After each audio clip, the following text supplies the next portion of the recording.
are doing these attacks are not XL bullies. At the end of the day, there's bigger problems out there. There's nonsense out there at the end of the day. You know, there's rapists and murderers and everything else roaming the streets, and paedophiles, and nothing's quickly done. This is what's going to happen. Yeah, empty leads on 100,000 bully owners' walls. You've probably seen it in the news lately. There's a lot of bad press about the XL bully. Do you think, as an expert, that Tank is safe?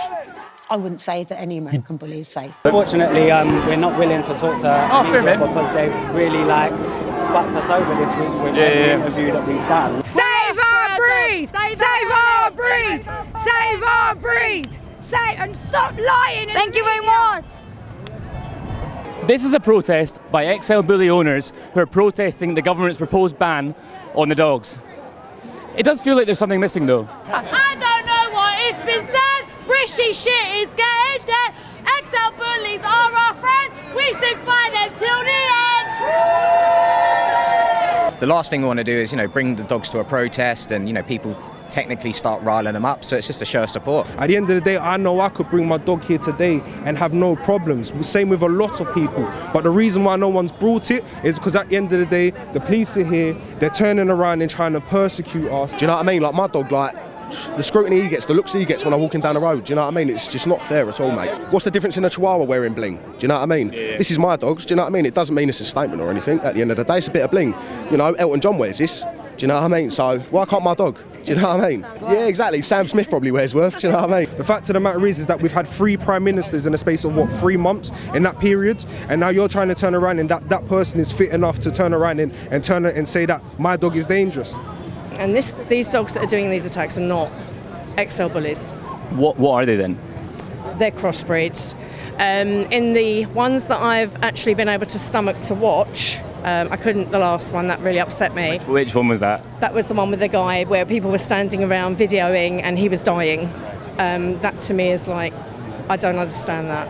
At the end of the day, we've all seen it. Small dogs, little dogs, which turn around and try to bite people. And at the end of the day, the reason why they're not persecuted is because you can just pick up that dog. I can't pick up my bully, but at the same time, my bully is trained. I wouldn't walk around with a dog in which is weaponized in parks with kids, with people running around. They're blaming our breed. Our breed is going to be punished for it.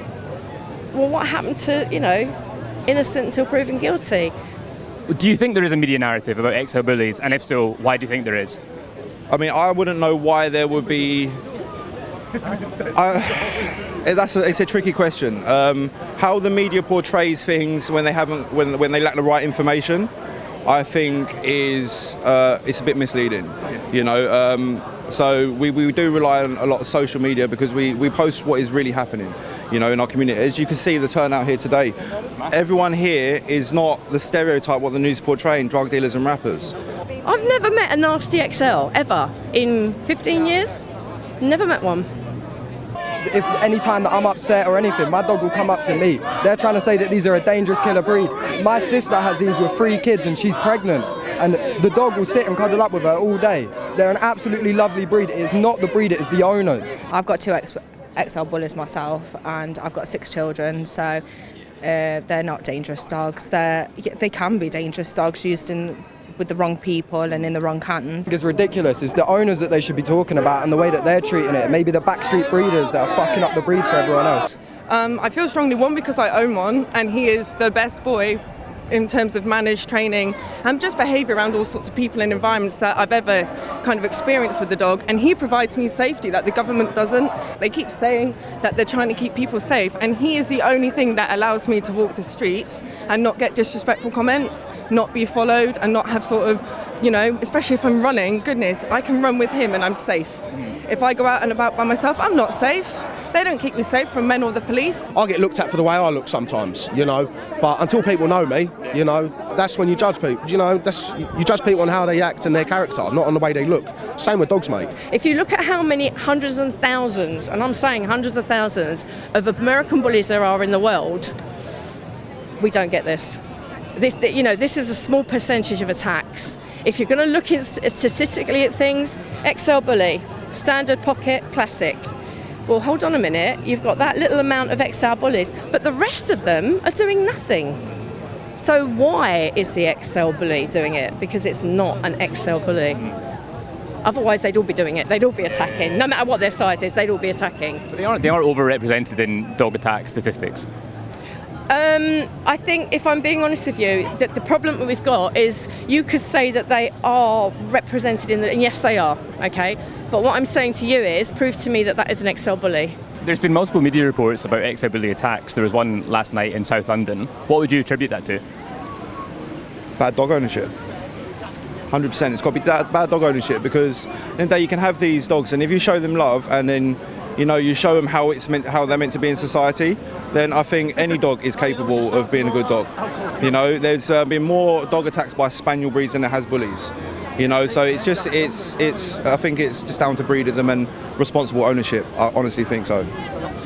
See, the ban didn't go as further as like a cull, and it was like have muzzle your dog when you're out in a lead. It can't go off the leads. How would you feel about that? I'm still against the muzzle, because I don't think it's fair on dogs that have been brought up without the muzzle. It's going to be like a shock to them. You know what I mean? Like, I think every dog should be registered, and if your dog is more of a danger than others, then it needs to be assessed and put through a process of, do you know what I mean? So, yeah. Why are you wearing a mask today? What, COVID. I thought it was like a metaphor for the muzzle. That's what I thought it was. Oh, no. I just want to be safe. And look at the amount of people they're in council homes. If you read their tenancy, it states you are not allowed a banned breed in that house. How many people here do you think are living in council houses? I couldn't say. But many people here. I live in a council house. So how am I meant to keep my dog where I'm not allowed? That is ridiculous. People are having a very hard time in this country at the moment, and I think this is the last straw to be banning dogs. And it's okay, people saying, well, you just take them out on a lead with a muzzle.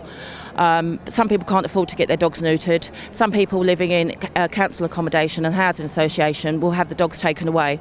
Some of these families have autistic children, children with special needs that rely on these dogs, and also people with mental health. That's the only reason they get out of bed in the morning, is for their dog, because their dog needs a walk or to be fed. And the government are mugging everyone else off who's been attacked by different breeds. They're mugging everyone here off, and the general public.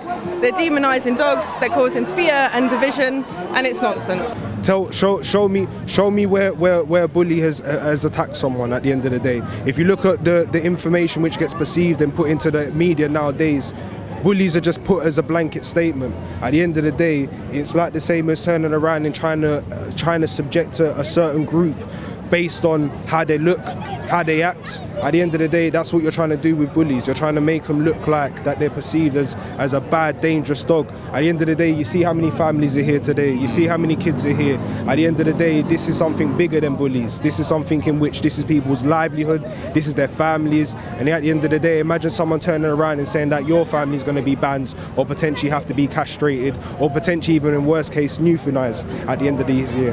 And that's why a lot of people are here today, man.